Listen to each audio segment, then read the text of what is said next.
Bruce does his best to blend in. Here's a look at McFarlane Toys, DC Multiverse, The Batman's Bruce Wayne.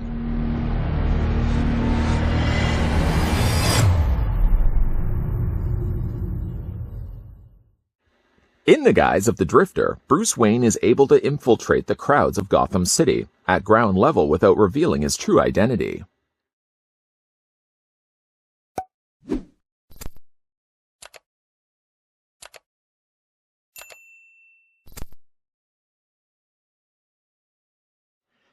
Maybe just before we have a look at the details on the Drifter, the first thing we probably should do is figure out how tall Bruce Wayne stands. I'm going to bring in my ruler, put it up to the top of his head, and Bruce Wayne the Drifter stands about 7.5 inches, maybe it's just a little less than that, almost about 7.5 inches in height, or almost about 19 centimeters tall.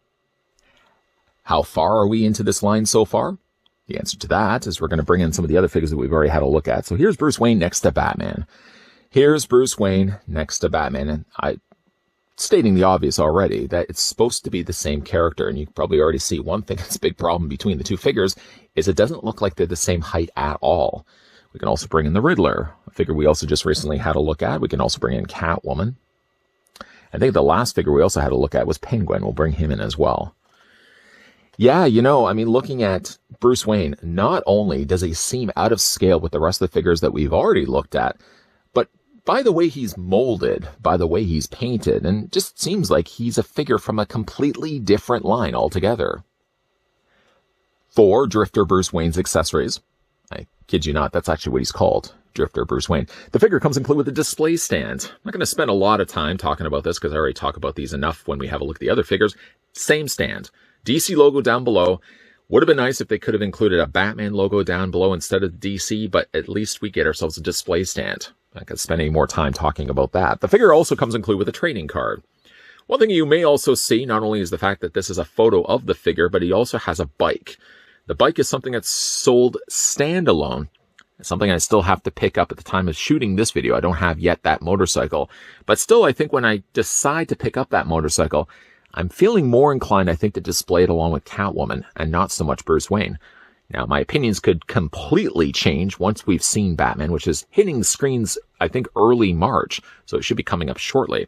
But yeah, Bruce Wayne also, you can have him displayed with his cycle. I don't want to call it a bat cycle. It's kind of just his Bruce Wayne cycle. And down below, it actually says Bruce Wayne the Batman. This would not be a card. Maybe this is how Riddler discovers his identity. He simply just got Bruce Wayne's trading card. It says down below, Bruce. It says the Batman. You're not hiding that from anybody. Also on the back, the real name is Bruce Wayne. And then here it says in the guise of the Drifter. So you may have already seen this guy advertised online as Drifter Bruce Wayne.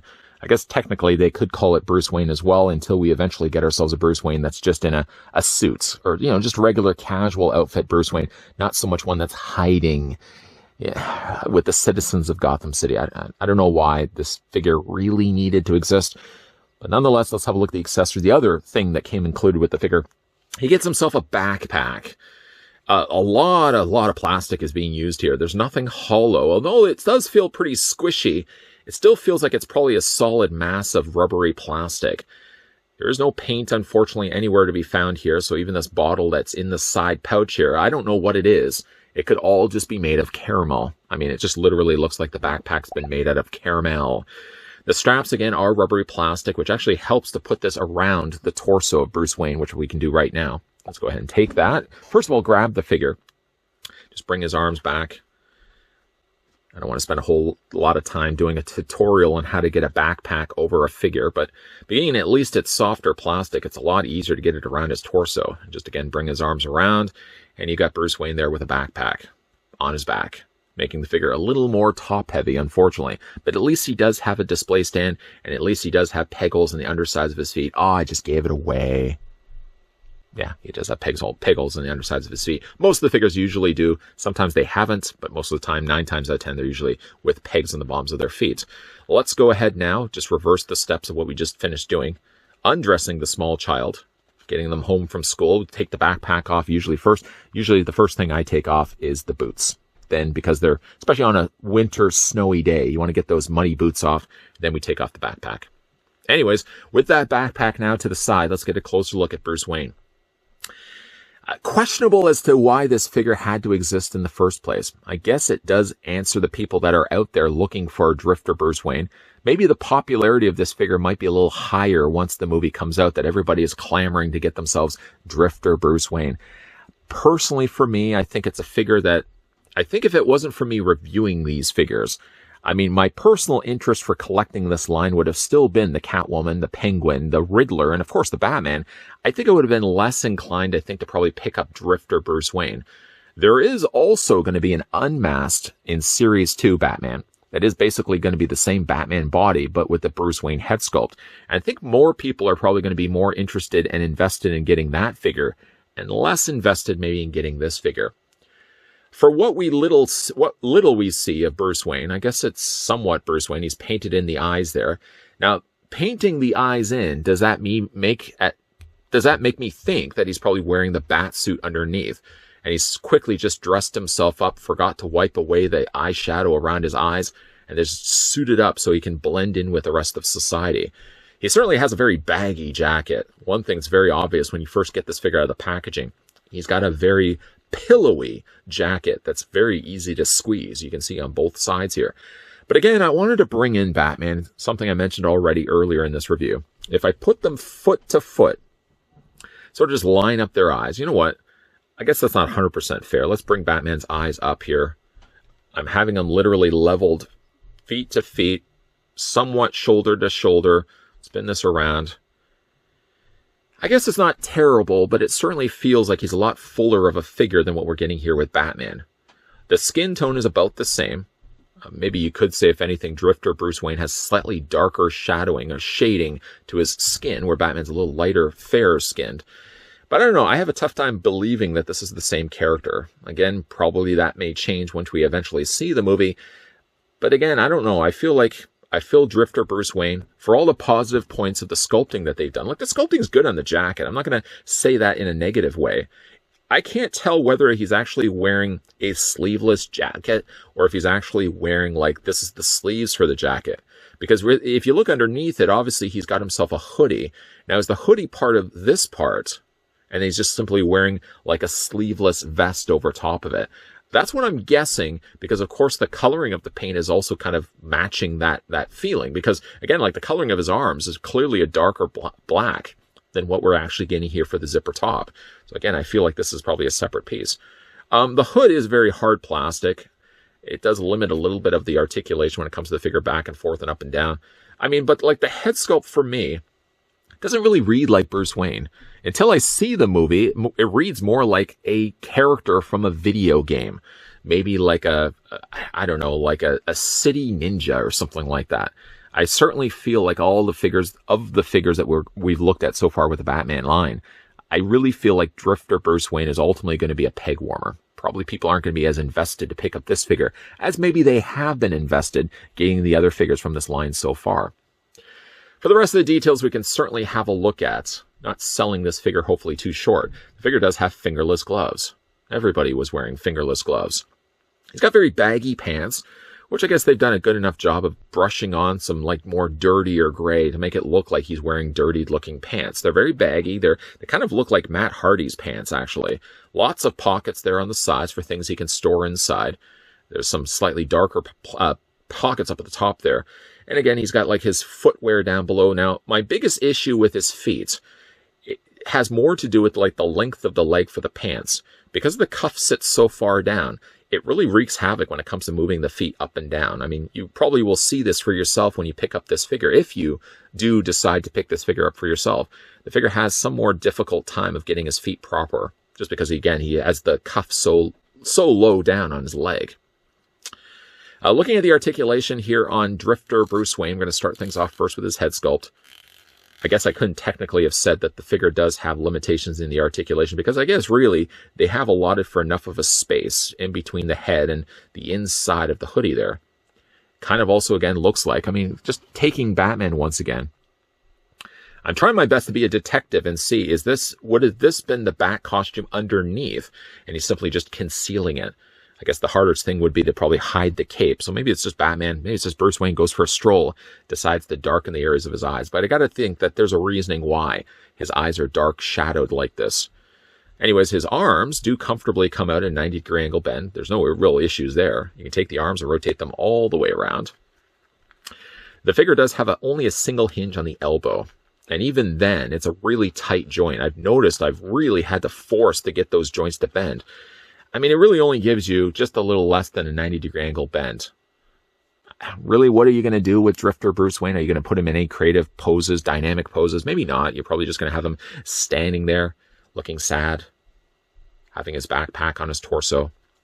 Speaking of his torso, though, his upper torso is on ball joints, so you can rotate that at least all the way around. His legs split out. I always continue to show everybody the crotches of these figures. There's the crotch right there. You know what, like in this area, not to commit too much time of showing this area of the figure, it sort of just feels like, I don't want to say it's cheap plastic, because it's not cheap plastic, but sort of the way it's painted sort of comes across a little bit like a knockoff toy, just like this area right here. The figure does have a swivel cut in his thigh, about 3/4 of the way up. The figure also has a single hinge in his knee, unfortunately unfinished paint underneath that. You can rotate the leg back and forth. As we already discussed, his feet do hinge back and forth, but at least this is softer plastic, but I don't think it's soft enough. I would have even made the cuff a little higher up, so you'd be able to get a little more mileage, because there's certainly not a lot of mileage happening right now with these ankles, and the figure also has toe articulation as well. I would say, in my own honest opinion, when it comes to a character like Drifter Bruce Wayne, if you're just casually going into this line and say you immediately want to get yourself like a Batman, I think most people are probably going to be signed, sealed, and delivered the idea of actually wanting to get themselves a Batman for their collection. And then further to that, probably people are going to be getting the side characters, a Catwoman, a Riddler, a Penguin, because everybody knows those characters. I think a character like Drifter Batman is really more to the committed collectors out there that want to get every single figure from this line. If that's the reasoning, and that is the way you want to approach your collection, then I think you're probably more inclined to pick up Drifter Bruce Wayne. I myself, I think if I was not doing what I'm doing right now, what I'm literally doing right now, I probably would have just passed altogether on Drifter Bruce Wayne. Either hold off instead for a regular Bruce Wayne that's in his casual outfit, or just instead get an unmasked Bruce Wayne head sculpt that we are going to be getting in Series 2 Batman. That's essentially this figure right here, but just imagine with Bruce Wayne's head sculpt. That figure review is going to be coming up shortly, but I think most casual collectors getting this line are probably going to just ultimately pass on Drifter Bruce Wayne. Again, not only does he just seem so out of place in what we've seen so far, leading again up to the movie could just completely change my opinions of the figure. And for the fact that the figure honestly just feels like he's from a completely different line altogether. I think casual collectors, I would probably just say pass on this figure. Dedicate your time and your money instead to get all the main characters that we've looked at so far, and unfortunately leave, I think, Drifter Bruce Wayne to the pegs, which is unfortunately, I think, where the figure's going to be relegated to. Whenever a new wave of figures get announced online, and they show you those early images of what the wave's going to look like before they eventually hit retail space, doesn't everybody sort of look at the line and think immediately, that's the one? Yeah, that figure right over there. That's going to be the peg warmer. Unfortunately, I feel that that's going to be the ill fate here for Drifter Bruce Wayne, and I could be completely wrong about it. Maybe after the Batman has finished airing in theaters, everybody's going to be running out and saying to themselves, I don't know about you guys, but anyone else here really interested to get a Drifter Bruce Wayne figure? I know, right? He was the star of the movie. Probably not going to happen.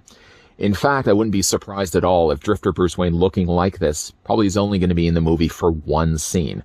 I mean, I know Bruce Wayne's going to be appearing in the movie, but looking like this in more than one scene, it's probably not going to happen. It really does beg the question, why doesn't McFarlane Toys not release just a regular Bruce Wayne figure?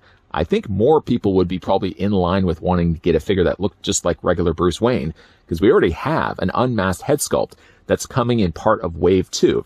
The Batman that's going to come with an unmasked Bruce Wayne head sculpt. I'm going to be looking at that figure coming up shortly here on this channel. If they already have that mold, why didn't they just release a casually dressed Bruce Wayne, or Bruce Wayne in a tuxedo or suit or something along those lines? Why waste the plastic, the molding, and the time required to make a figure like Drifter Bruce Wayne, when I don't think anybody's really going to be all that interested in picking it up?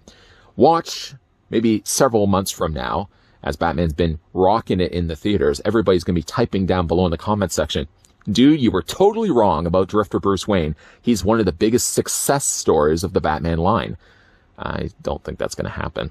What do you guys, though, think of the Drifter Bruce Wayne?